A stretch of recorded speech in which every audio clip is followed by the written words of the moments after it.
mwenda 15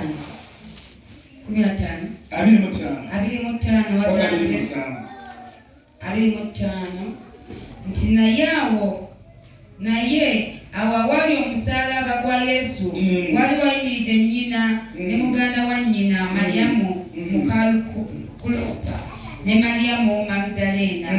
Awo Yesu yalaba nnyina n'omuyigirizwa gwe yali ayagala ng'ayimiridde kumpi, n'agamba nnyina nti, omukyala, laba omwana wo. Oluvannyuma n'agamba omuyigirizwa nti, laba nnyoko. Awo okuva mu ssaawa eyo omuyigirizwa oyo n'amutwala eka ewuwe. When they speak of the disciple that Jesus loved so much, they speak about John. Because John, they call him the apostle of love. He's called the apostle of love. And he presents all those that God loves. Now know that you are a loved one of God. Whoever others who came to Christ, God loves you, and you are his loved one. Now get this word. Say that you, woman, now their turn is your son. He's preaching the God that this one is on local. This one is on Uganda. This one is on Uganda. The other one is on Uganda. He brings those one for the other side. And even from the west. To be one family. That's why the Bible says that we are one family.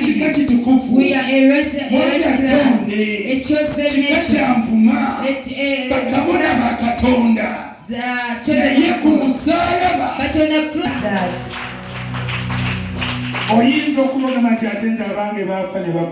Maybe saying that for me I lost all.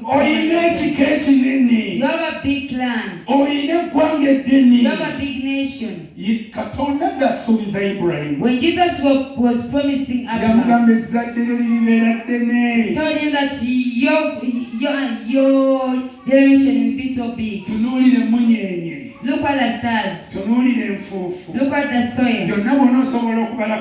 If you ever count any of them, he couldn't do it.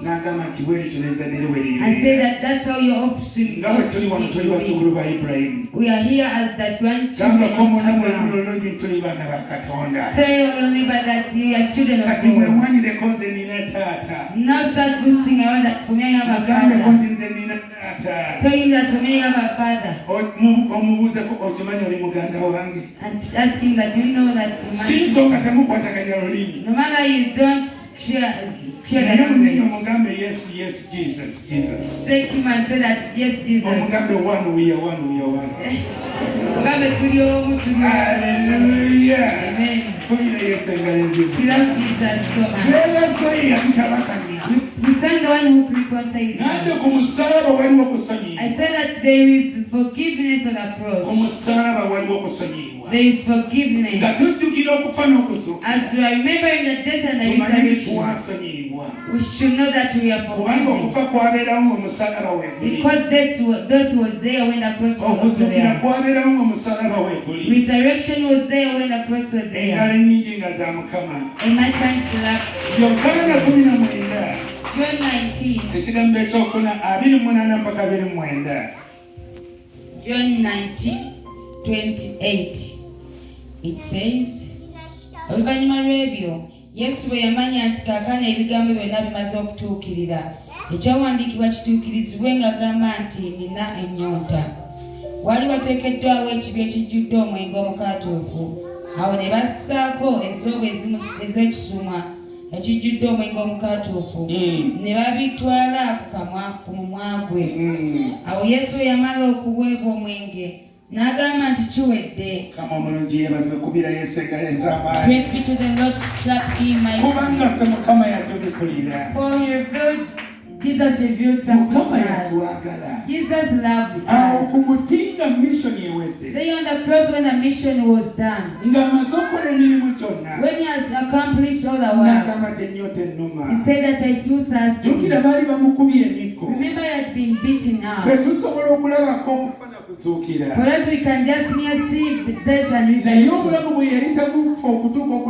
okuzuukira. But the late he passed through for us to see resurrection. Bwe baamukwata baamutwala mu luggya When he lw'abambowa. was caught, he was taken into the compound of Ne the bamukabala. he was beaten Ne up. bakubayo emiggo. He was beaten up the back. Embooko ng'eriko amalobo. The king had some hooks. Naye nga buli lwe bakuba bwe bati. Whenever they could beat, Embooko emu yaliko amatabi. one stick was having branches. Ate nga ku matabi ako kuliko amalobo. And hooks, the branches had hooks. Buli lwe baakubanga bwe bati. Whenever they could beat like this, Omulundi gumu embooko 37. one cane it could multiply into Amatabi